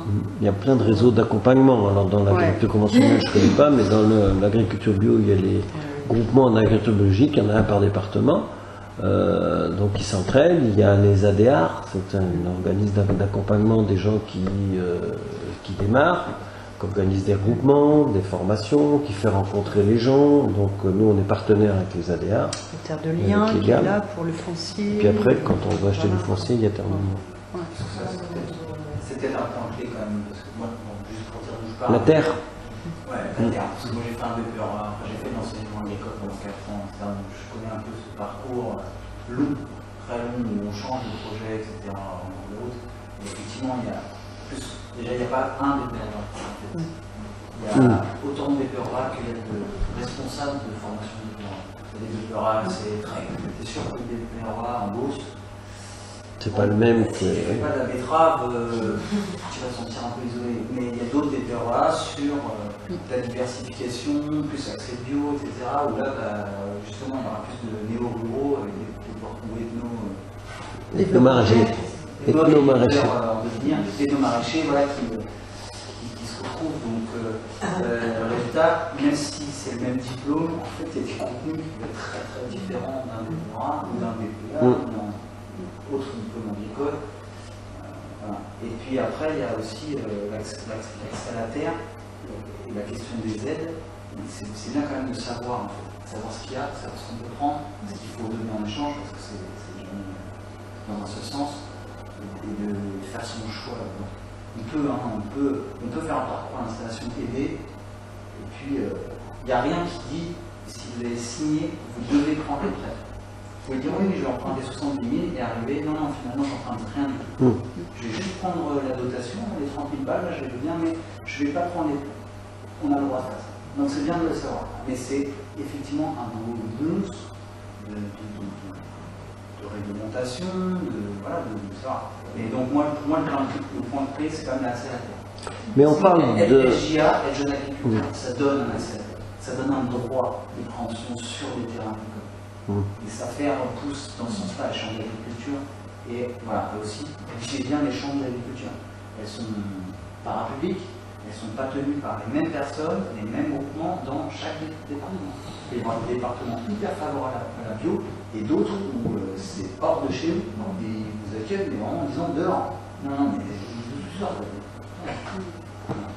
Et quand tu dis être jeune agriculteur, c'est-à-dire que il faut avoir le diplôme. Mais dans le cadre des micro-fermes, on parle de 1 hectare. 1 hectare. Et il y a plein de gens qui ont des hectares, une prairie qui n'est pas utilisée, etc. On peut rencontrer ces gens-là, et des fois ils sont contents de signer un bail avec un maraîcher. Si vous avez 1 hectare de prairie, voilà, vous avez votre maison, votre jardin, puis vous avez encore une prairie là, ou derrière une haie, un bout de champ qui fait 1 hectare, c'est gratifiant de mettre quelqu'un dessus qui va cultiver, qui va se nourrir et vous nourrir. C'est drôlement gratifiant. Donc il y a plein de gens comme ça, il faut les rencontrer. Il y a toutes les communes, les départements, les régions qui ont des terrains collectifs. Et il y a des communes qui, plutôt que de lotir un terrain ou de mettre un square ou un jardin public dessus, ils mettent un potager. Et ils confient ça à une association. Donc j'ai des stagiaires qui vont voir des mairies, dans là il y a je vous propose de développer une ferme pédagogique, on fera bien les enfants, ça cultivera, ça fera... Et quand une commune fait une étude de résilience, ça veut dire si tout s'arrête, qu'est-ce qu'il faut faire en premier, hein? Imaginez une commune, votre commune, plus rien ne rentre, plus rien ne sort. Qu'est-ce qu'il faut en premier? De l'eau, et après, un potager. Paris a résolu son problème d'eau, parce qu'il y a des sources sous Paris, et donc ils ont confié à une société d'extraire l'eau gratuitement en échange qui garde 3 mois de stock en bouteille. Si vous voulez visiter l'eau, c'est génial. C'est un immense truc. Il y a 3 semaines, je crois, 3 semaines ou 3 mois, je ne sais plus. J'ai retenu le chiffre 3. De bouteilles d'eau comme ça. Donc ils sortent l'eau, c'est stocké. Quand ça fait plus de 3 mois, ils le vendent. Comme ça, ils se financent. C'est pas à la charge du contribuable. Maintenant, il faudra les potager. Alors, il y en a qui font des potagers sur les toits. Il y a qu'à voir les films qui se font à Singapour où il n'y a pas de terrain. Hein. Ils font leur potager dans des grands machins comme ça. C'est des ramettes. Des ramettes où on met des salades. Puis c'est un truc qui monte comme ça, qui redescend. Quand il redescend, il passe dans l'eau. Et puis quand il remonte en haut, hop, il prend un coup de rayon du soleil et hop, on recommence comme ça. Bon. Je vais souvent poser une question idiote, mais... Non, il n'y a pas de question idiote. On sent que vous y allez très prudemment pour ne pas braquer les fils d'agriculteurs qui sont traditionnels. Mais est-ce qu'il n'y a pas un programme, je vois le bouquin d'histoire géo, il y a un programme, le bouquin d'idéologie, oui, il n'y a pas un programme au niveau national qui devrait logiquement présenter les différents types d'agriculture avec le pour, le contre, les précises qu'on va pas. Si. J'ai oublié de le préciser dans le plan, là, le plan dont je parlais, enseigner à produire autrement, il y a 4 entrées. La première, c'est revisiter les référentiels de diplôme. Donc, oui. Alors pour l'instant, ils ont revisité le référentiel, bon c'est depuis 2014, hein, donc référentiel des CAP, a été revisité le référentiel des bacs pro CGEA, donc CGEA, j'ai oublié le C, mais c'est gestion d'entreprise agricole, il manque le C. Certificat de gestion. Oui, voilà. Ils ont refait le BTSA Axe, qui est aussi l'un des BTS qui permet l'installation, enfin qui est le plus en lien avec l'installation. Par exemple, le bac pro CGEA, c'est drôlement intéressant. Depuis, alors je ne sais pas depuis quand, mais depuis très longtemps, on avait spécialisé le bac pro entre le bac pro élevage et le bac pro production végétale. Et bien là, à nouveau, on a un bac pro qui fait production végétale et élevage, et surtout dans lequel on est obligé de faire le lien entre élevage et production végétale. Donc voilà. Alors après, un référentiel, c'est très compliqué. Comment ça marche, c'est important de le savoir. En gros, on part du référentiel professionnel. Le référentiel professionnel, c'est un référentiel qui est négocié entre la profession, l'enseignement, puis tout un tas d'autres personnes. Donc la profession, c'est la profession syndicat majoritaire, essentiellement. Donc c'est de la négociation, on négocie les capacités que les élèves doivent valider. Une fois qu'on a négocié ça, ça devient du référentiel capacitaire qui lui-même est traduit en référentiel de formation, c'est-à-dire le programme.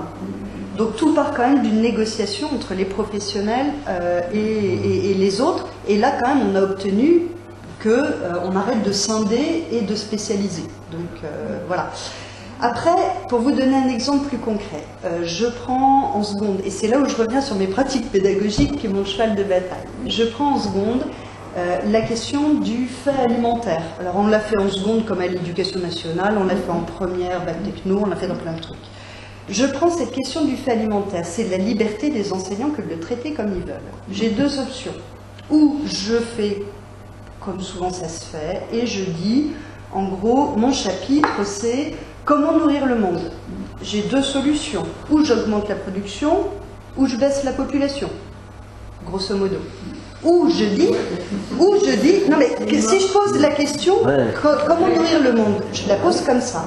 Si maintenant je dis, la question du défi alimentaire, là je vais me poser la question, c'est quoi la souveraineté alimentaire, c'est quoi nos régimes alimentaires, c'est quoi une agriculture qui permette aux écosystèmes de fonctionner. Je ne vais pas poser la chose pareille. Et donc, j'ai beau avoir la même entrée dans mon programme, fonction de comment j'aborde la chose, aux uns, je vais dire, il faut produire, ou baisser la population, et aux autres, je vais dire, va peut-être falloir se poser la question de nos pratiques, de la souveraineté alimentaire, et de notre régime. De manger différemment. De manger différemment. Et du coup, je vais pas du tout faire la même chose avec mes jeunes, quoi. Donc les programmes, ils sont là pour nous orienter sur des thématiques, mais en fonction de comment je vais prendre ma thématique, c'est très très différent. Il y avait un enseignant, j'arrête pas de me servir de son cas parce que c'était énorme. Il est enseignant à produire autrement, il est très mobilisé pour l'agroécologie. Mais avec ses élèves, il avait un peu de mal. Il devait traiter la question de la prise de décision par rapport à un certain nombre de produits. Alors, à ce moment-là, c'était par rapport aux limaces. Donc, du coup, il s'est servi d'un seuil d'intervention en limaces. À partir de temps, je traite, et s'il y en a moins, je ne traite pas. Il a bien vu que ça n'a pas fonctionné. Et lui, ce qu'il voulait, c'était traiter comment est-ce que je peux faire quelque chose de préventif. Mais comme c'était compliqué avec ses élèves, il s'est retenu à quelque chose de soi-disant scientifique, enfin donné par un institut. Et il s'est enfoncé. Et voilà, tout le travail, il y a des programmes, mais c'est pas suffisant. Il faut aller derrière, aider à dépatouiller ça pour... parce qu'en plus, on s'en aperçoit pas. Hein. Enfin, la plupart quand on est enseignant, on est aussi dans faut y aller, et on ne se rend pas toujours compte, quand je disais la question alimentaire, quand on la traite telle que souvent les manuels en plus nous la proposent, hein, on s'en rend même pas compte, quoi. C'est quand on prend du recul parce que quelqu'un de l'extérieur vient aider à prendre du recul, on se dit bah oui, mais quand on est dedans,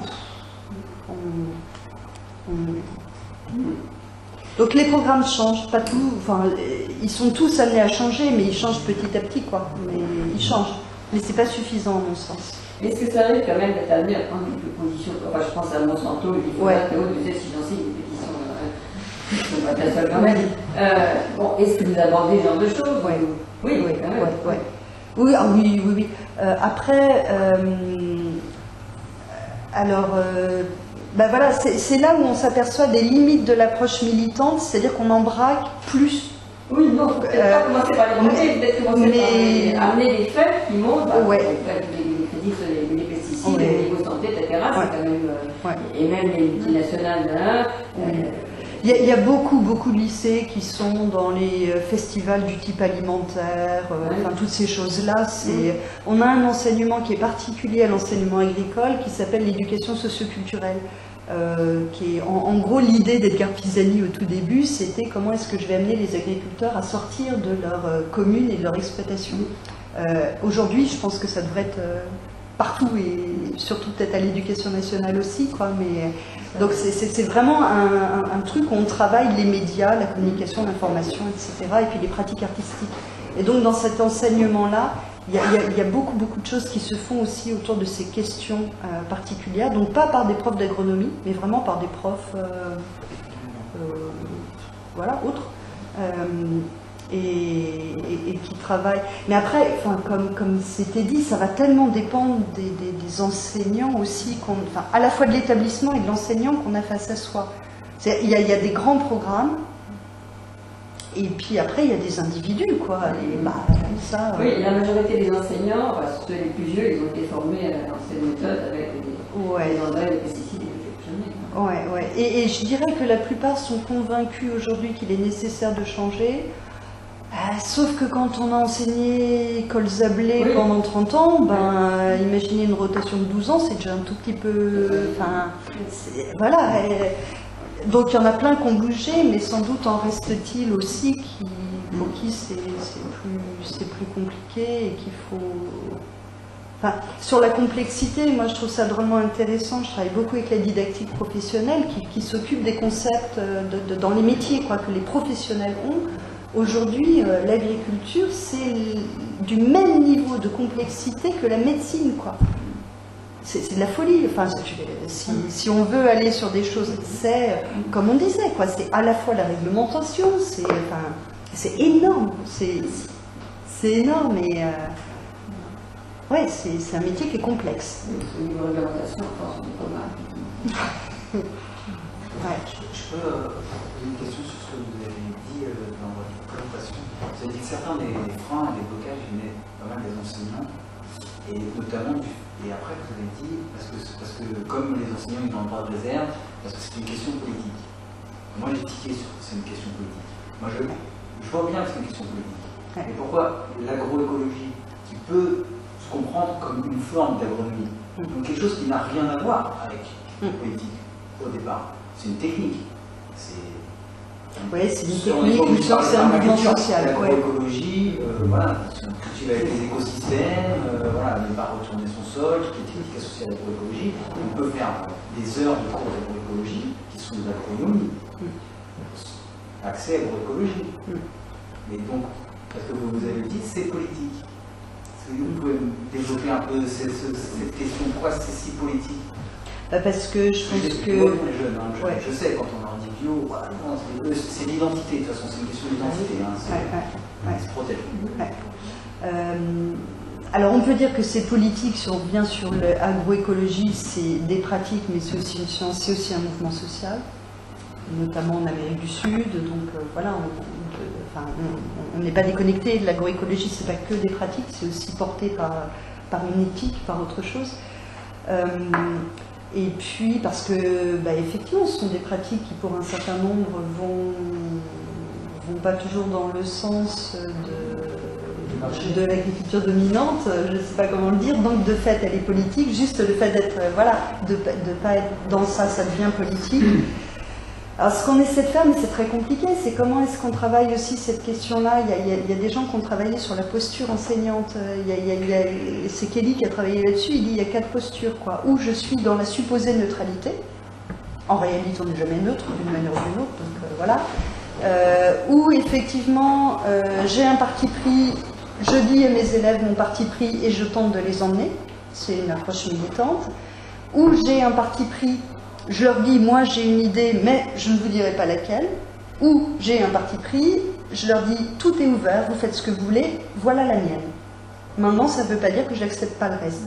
Apparemment ce serait cette posture qui selon les chercheurs serait la plus constructive. Mais elle n'est pas évidente, hein, elle n'est pas évidente parce que en fonction des régions, on voit bien aussi là où l'agriculture a été mise à mal, les jeunes ils sont déjà bien, ils se questionnent beaucoup. Hein.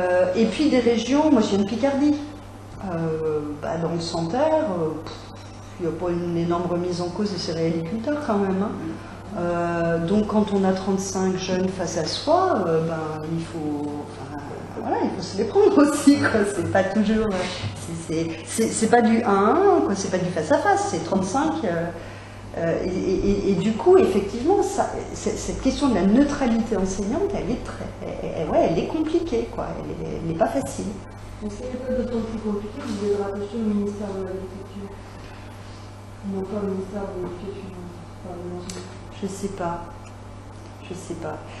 Ça, non mais c'est une question compliquée parce que après, et c'est pour le coup là où je vais pas être neutre, mais je veux dire, nous, ça nous va bien d'être attachés au ministère de l'Agriculture quand on a l'impression que pour notre métier, tout d'un coup, l'orientation, elle nous porte dans le sens qu'on a envie, ce qui sera ou ce qui a été faux à des époques et qui peut-être ne devrait... Enfin, voilà. Donc c'est à la fois un bien, à la fois un mal. Aujourd'hui, ça nous donne une dynamique qui est très aidante. Pas dit que dans quelques temps, on y soit. Donc c'est les deux. Ça peut être aidant et pas aidant. Mais après, cette fameuse neutralité enseignante, c'est aussi une question qui se pose à l'éducation nationale sur des enseignements d'histoire géo, voilà. Moi j'y crois pas à la neutralité, mais ouais, elle n'est pas toujours, elle n'est pas facile. Et puis après, c'est vrai que par contre, dans nos établissements, le conseil d'administration, il y a des professionnels. Alors ça veut même, quand je dis ça, j'ai l'impression de dire que les professionnels sont contre nous, ce qui n'est pas vrai. C'est pas vrai partout. Dans certains établissements, en fonction des régions, faut faire avec les professionnels, effectivement. En Picardie, là, il y a eu ce qu'ils appellent la nouvelle ferme agroécologique 3.0, portée par les chambres d'agriculture, donc avec des robots, des drones, voilà quoi. Innovation de rupture, c'est dit comme ça. Qu'est-ce qu'on peut, hormis dire à nos élèves, voilà, ça correspond à une vision où j'aménage le modèle existant. Et il y a d'autres visions. Enfin, on peut pas. C'est compliqué, quoi. C'est très compliqué. Et par exemple, je reviens à Pierre Rabhi, là, leur montrer le film de Pierre Rabhi qui a après discuté. Effectivement, certains ne sont pas d'accord, mais on leur montrer qu'il y a des solutions et ça marche. Alors, bien sûr que là. Il y en a qui font ça. Hein. Dans les référents, notamment, il y en a beaucoup qui font ça. Pierre Rabhi est invité dans tout un tas de lycées agricoles. Mais encore une fois, après, ça va dépendre de l'équipe, de l'enseignant, de sa sensibilité.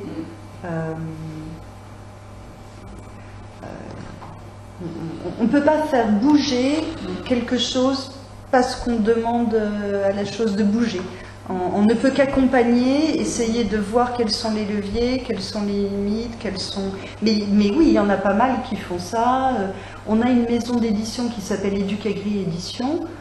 Pierre Rabhi a déjà, me semble-t-il, écrit des bouquins chez Éducagri Édition. Il en a sorti. Enfin voilà, il y a tout ce travail et il existe. Ça vous arrive de parler du film demain, qui est justement de la permaculture locale et compagnie, non ? Alors, moi, je m'en sers pas forcément, mais en tout cas, il y a des collègues qui s'en servent. Ouais. Ouais. Moi, je me sers beaucoup d'un film qui s'appelle L'eau, la terre et le paysan, de Rouault, que je trouve absolument extraordinaire. Mais voilà, après, c'est chacun ses dadas en fonction de ce qu'il a envie de faire, quoi. Je vous écoute là. C'est vrai que moi, je fais l'animation environnement auprès des collégiens avec des urbains. J'ai très peu de collégiens qui me disent ouais, mais une fois j'ai dû avoir un élève qui était là, mais ça, je dis oui, son père doit travailler dans. Qu'est-ce qu'il fait? Il travaille là-dedans. Je ne dis pas le détail, mais après j'ai du mal à m'en sortir parce que je ne savais pas exactement ce que faisait son père, puis je n'avais pas dire ton père, c'est un peu surtout de chaque. Ouais. Donc je pense que devenir agriculteur bio, c'est un choix de vie. Ce n'est pas le professeur qui va donner le choix de réflexion en général. Par contre, sur la santé, sur le lien santé, agriculture-santé, là ça peut être des arguments. Enfin, il y a des faits, mais les faits, il n'y en a pas beaucoup. Je lis un peu la littérature. Alors, il n'y a pas beaucoup de choses avérées. Alors, dans un écolier, il faut lui donner des choses avérées. Ce qui est compliqué. Alors, comment se développe justement l'enseignement de rapport santé pesticides, santé agriculture? On a en bac pro et en bac techno, il n'existe pas. Je sais plus. En bac techno, je crois qu'il a disparu. En bac pro, on a un module pluridisciplinaire sur une semaine. C'est un stage qui s'appelle Éducation, développement durable et santé. Donc la plupart du temps, comme c'est éducation, développement durable et santé, c'est la question des produits phytosanitaires qui arrive là, sauf pour des bacs pro SAPAT, où c'est plutôt des jeunes filles sur la question des services aux personnes, où là on peut avoir des questions soit liées aux personnes âgées, soit à l'anorexie, soit enfin un petit peu plus spécifiques du public, mais les bacs pro plus sur l'exploitation, c'est ça. Après c'est compliqué parce que l'éducation à la santé, c'est un... il faut le faire évidemment, mais c'est quelque chose qui peut être drôlement pertinent avec un public adulte, mais la particularité quand même d'un adolescent, c'est qu'il est invincible. C'est bien pour ça qu'il peut boire 3 bouteilles, il peut rouler à 180, il est invincible. Et donc on le fait, mais c'est vrai qu'autant sur un public adulte, avec la MSA, souvent c'est fait, ils ont des espèces de trucs, c'est absolument sidérant, quoi. C'est des petites particules et puis en fait on va mettre des produits, on a l'impression qu'on n'est pas touché et puis ensuite tu peux mettre un truc fluo dessus et là on s'aperçoit qu'on a partout sur nous. Oh, ça marche très bien, mais plus avec un public adulte, même si on le fait avec les jeunes, mais c'est vrai qu'ils sont moins... Ouais voilà, en bac pro ils ont 17 ans quoi, 17 ans c'est encore adolescent. Ils sont immortels hein. En fait, ils sont super mais c'est fait, mais... Ils sont super sensibles à leurs voisins. Ils vont écouter leurs voisins. Ils vont écouter le mec de l'exploitation d'à côté. Même si son père n'aime pas. Ils vont plus écouter ce mec-là et la MSA. Les MSA sont très très forts. Mais sauf que les MSA, ils vont parler uniquement de protection individuelle. Et ils ne vont pas parler des produits, des pesticides qui polluent l'ensemble de la biosphère. Les MSA, ils ne vont pas dire ça. Par contre, te tronçonne pas la jambe, ne bois pas le glyphosate, et ça, ils vont comprendre. Et après, les faits, ça ne marche pas. Agriculture, environnement, c'est une publication qui est envoyée à toutes les structures agricoles. C'est une publication financée par le lobby des phytosanitaires, l'UIPP. Ils démontent tout. Les jeunes, de toute façon, ils disent pas ça. Eux, ils regardent des tracteurs sur la France agricole. Et de temps en temps, ils vont dire un petit truc, surtout si c'est pour se moquer des bio, se moquer du tout. Voilà. Ça va aller jusque-là. Donc les faits, ils ne les entendent pas. Le seul truc qu'ils vont entendre, c'est le mec d'à côté qui dit ouais, moi je suis en bio. Tu vois, quand ton dernier mec s'énerve à tout ça, moi je regarde les gens pousser parce qu'en fait, j'ai des couvre-stock. D'abord, moi je passe pas d'outils, j'ai des rotations de 12 ans, etc. Et là, parce que quand même, il voit son père qui galère, il voit, mais seulement si c'est quelqu'un qui fait partie de leur corporation. En fait, le truc, c'est qu'il faudrait revenir sur 50 ans d'histoire de la transformation, de la destruction du corps paysan français, qui était la majorité de la population, qu'on a traité de bouseux, de paysans, etc. Mais il n'y en a aucun qui dit je suis paysan, aucun. Ils sont agriculteurs, encore, ils sont chefs d'exploitation. Ils ne sont même pas agriculteurs. C'est des buts coach. Le must, c'est j'ai un robot de trait, je regarde les cours de la bourse le matin, et parce que j'ai des silos, que j'ai des gros financements, et voilà, c'est comme ça qu'ils se voient. Et ça, c'est leur fierté perdue parce qu'on les a détruits. Donc il faut avoir toute cette historique-là pour comprendre que si tu arrives en leur disant « moi je suis un dieu, etc. » mais ils te cassent les chaises dans la salle de classe. Je l'ai fait moi, je leur ai montré les films, etc. Ceci dit, tout le monde dit, enfin tout le monde beaucoup, que depuis 4-5 ans, les gamins sont vraiment en train de changer. Parce que la crise agricole, et puis aussi parce que l'éducation au collège, elle a changé sur ces questions-là. Donc ils arrivent, ils sont déjà... Et puis parce que leurs parents aussi commencent à se poser tout un tas de questions. Donc là, on sent un changement hein, chez les élèves. Il y a plein de films, 4-5 ans à peu près. C'est votre ce qu'il ne faut pas parler, il ne faut pas utiliser, par exemple, moi je sais faire des maths. Donc je n'utilisais pas le mot mathématique déjà, sinon c'est un mot mathématique. Et c'est pareil, il ne faut pas leur dire agriculture biologique, ils ne supportent pas, il ne faut peut-être même pas parler d'agroécologie, parce que le mot écologie tout de suite c'est... Voilà, c'est... Donc en fait, il faut parler de tout, sauf et leur faire avaler ça sans qu'ils s'en rendent compte. Et là, c'est moi je militerais sur l'inverse. Mais non, mais sans qu'ils s'en rendent compte. Non, parce que par exemple, moi j'étais dans un territoire nivernais, c'est que de l'élevage. C'est des vaches allaitantes et ça part en été. Voilà. Ils sont tous comme ça, si les Italiens arrêtent d'acheter, ils mettent tous la clé sur la porte. Ils sont en guerre avec tous les autres parce que les céréales partout, etc. Donc ils sont dans des systèmes qui sont des vieux systèmes, c'est que de l'agriculture familiale en France, quasiment, 99% j'imagine. Et ils sont à ça d'être bio. Ils sont à ça d'être bio, mais ils ne le savent pas. Et leur dire, ça serait leur lui dire, ah non, t'as une trace là sur toi. Donc ça marche un petit peu. Si on leur dit, ouais, regarde, tu vois, c'est un système qui est plus cohérent, et ouais, et comme ça, tu ne te fais pas avoir par les Italiens. Ah ouais, et comme ça, la banque ne te tient pas etc., etc. Et à un moment, tu dis, en fait, tu vois, ton système, c'est un système agroécologique. Voilà, mais si j'y vais frontalement, enfin, j'y allais, c'était l'enseignement du code, mais voilà, c'est ça, je dirais, les deux points clés. D'abord, leur histoire, comprendre qu'en fait, ils ont un espèce de... Je ne sais pas si c'est la psychologie généalogique, mais enfin un truc dans le genre. Vraiment, ils se sentent laissés pour compte. On travaille partout. Et par tous. On travaille beaucoup à quelques-uns sur ce qu'on appelle la problématisation, c'est-à-dire vraiment remonter aux problèmes qui font de l'action. C'est-à-dire effectivement ne jamais dire voilà, l'agriculture productiviste, c'est pas bon. Non, l'agriculture productiviste, elle a répondu à un moment où on voulait nourrir les gens, où on était en phase de modernisation, sans recul sûr, alors certes, ça rend peut-être les choses un peu... Et par contre, poser le problème, aujourd'hui le problème, il est plus le même, il est différent, donc il va falloir qu'on le traite autrement. Mais pour éviter de stigmatiser, effectivement. Et c'est vrai que cette stigmatisation, elle existe. Hein. Quand on parle de l'élevage, par exemple, moi je me souviens d'avoir fait intervenir des gens sur le salariat agricole, et les gamins qui me disent, bah, attendez, déjà quand je suis en boîte, je dis que je suis éleveur, j'ai personne, mais si en plus je dis que je suis salarié vaché, alors là, je vais pas pécho, quoi. Bon, faut aussi l'entendre, ça. Bah ouais, c'est aussi une réalité. Voilà. Oui, c'est une image du métier qui est drôlement compliquée, hein. Drôlement compliquée.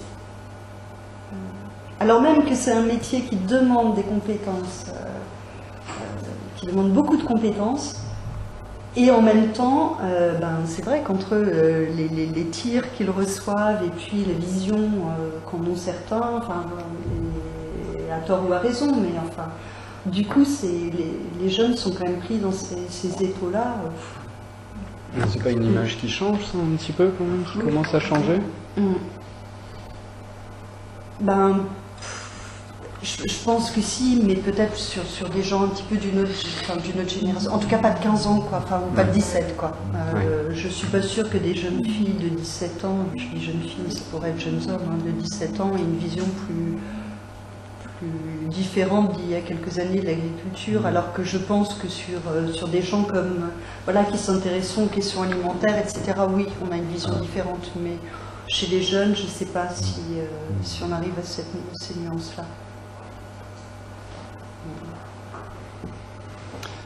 D'autres questions peut-être? Non, c'est juste un cri. Allez-y. C'est pas une réflexion, c'est pas un signe. C'est ça. C'est quelque chose que je me dis souvent. Parce qu'on me dit, il faut que tu parles de la bio, comme ça. Et je me dis, il n'y a pas de raison de demander aux agriculteurs qui ne sont pas bio de ceci, cela. On ne demande pas aux consommateurs qui ne consomment pas de la bio, ceci, cela. Donc, d'un côté, on a 3% d'agriculteurs, 4% de la population qui ne fait pas de la bio, l'agriculteur qui ne fait pas de la bio, et 87%.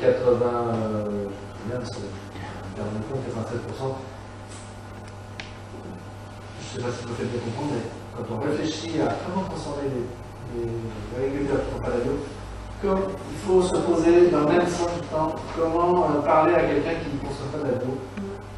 Et la question est aussi difficile, et peut-être que les gars se battent. Alors, je retombe sur la façon dont il faut parler à un agriculteur bio. Il faut montrer le côté positif de la bio, voilà, ça coûte moins cher. On en sortait, c'est pas que du positif. Mais c'est sûr, on ne peut pas non plus écarter les négatifs. À un moment, il faut. Mais c'est le consommateur qui fera la différence. On marche, mais. Bon. C'est le consommateur qui pousse. Pas de polémique. En général, ça fait plus. Pas tromper le consommateur. Mais peut-être que dans 5 ans, ça fait pas. aujourd'hui, les gens, pourquoi ils consomment pas bio, c'est qu'au niveau de l'offre, il n'y a pas grand-chose. On nous bassine de choses, de pancartes publicitaires avec 0,99 € le kilo, tout est orienté vers le prix le plus bas. C'est ça qu'on voit en fait. Il n'y a pas de question de qualité, il n'y a pas de question de acheter ça parce que d'une part, si vous faites vos courses à la semaine, ça ne vous coûtera pas forcément plus cher que si vous achetez les produits chez Lidl Boost, parce que c'est tellement pas cher que tu vas en prendre beaucoup, donc au final ça va te revenir au prix. Et en plus de ça, il n'y a pas de sensibilisation sur les questions de santé publique en fait. On ne nous en parle pas de ça. Donc, aujourd'hui, tel que je le vois moi, la société elle est axée vers l'économique, le financier, ce qui va coûter le moins cher possible pour pouvoir réussir à, je sais pas, te payer un iPhone par exemple. Alors qu'au final, c'est au niveau de la santé. Donc je pense qu'il y a quelque chose au niveau de l'offre qui manque en France et dans la société occidentale, en général. On n'achète pas des produits, on achète des prix. Voilà. On va au supermarché, on regarde le prix le moins cher. On ne regarde pas qu'est-ce qu'il y a derrière. C'est ça le souci. On n'achète plus des produits, on achète des prix pour la mode avec les gens. Il faudrait aussi qu'il y ait l'éducation nationale. Ça vient. C'est faire réfléchir Ça vient. Moi, je suis des collègues qui m'en font. Ça vient. On va, s'il n'y a pas d'autres remarques, on va clôturer l'événement là. En tout cas, c'est un débat qui est intéressant, que vous pourrez continuer le temps qu'on range ici autour d'un petit apéro à la sortie. Nous, ça nous tenait à cœur, sans vouloir faire un clivage, en tout cas associatif, public. On voulait justement voir un petit peu quelles étaient les barrières en fait d'une transition d'un système d'éducation en fait à l'agroécologie de manière générale. Quelles étaient les limites, qu'est-ce qu'il y avait comme levier, et essayer de comprendre comment aussi nous en tant que consommateurs, en tant que citoyens, on peut aussi contribuer à ça. Et je pense que, ça a été évoqué un petit peu, c'est vrai que c'est peut-être une solution, on va dire classique, mais qui reste pas moins efficace. C'est que nous, consommateurs, de ce qu'on achète, en fait, on fait aussi évoluer ce qui va se développer comme filière ou pas. Donc c'est vrai qu'en consommant bio, en essayant de fouiller, on n'a pas forcément tout le temps, mais essayer de se renseigner sur ce qu'on consomme, de faire du circuit court, de faire du bio, et puis du bio comment, connaître son producteur aussi, connaître le producteur, discuter avec lui, savoir comment il fait ça. C'est pas toujours faisable, mais c'est vrai que c'est un effort si on est beaucoup à se mettre dans ce style de dynamique. Et au bout d'un moment, on arrivera à faire changer les modes de production, parce que si c'est produit, c'est pour être vendu. Donc c'est des alternatives qui sont intéressantes. Nous, évidemment, le fait de la promotion de l'agroécologie, c'est quelque chose qui nous tient à cœur et bon, c'est en train de se démocratiser petit à petit, et puis on espère que ça ira plus. En tout cas, merci à vous d'avoir été présents et puis d'avoir eu des questions constructives aussi et des échanges d'expériences. Ça en fait un sujet intéressant qui sera diffusé du coup sur internet avec le podcast. Donc si vous avez laissé vos emails, on vous les enverra. Et si vous voulez continuer à poser quelques questions aux intervenants à la sortie, s'ils ne filent pas directement, je ne sais pas, si dans 5 minutes. On va pas s'enfuir. Voilà, sans vous coincer. Hein. Mais merci à vous en tout cas, et merci à la mairie de Lausanne.